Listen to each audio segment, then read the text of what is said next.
A client of mine that's in the process of purchasing a property asked me this question. What is the mortgage recording tax, also known as MRT? My name is Shiraz. I'm a real estate broker here in New York City for over a decade, and I've helped hundreds of clients buy and sell their real estate property. So the mortgage recording tax is a tax that's charged by New York State and by New York City when you're buying a property on the amount of mortgage that you're taking out.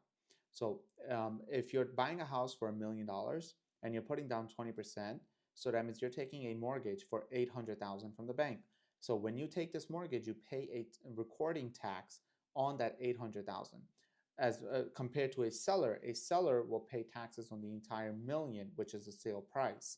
So the city does charge both the buyer and the seller a tax. So, but the buyer gets taxed on the mortgage, seller gets taxed on the sales price.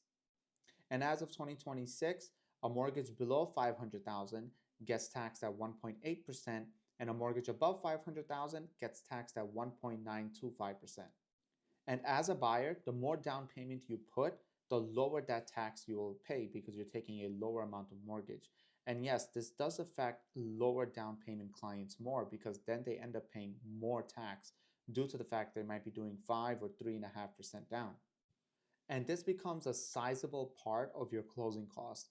Roughly about 50% or more of your closing cost is this tax.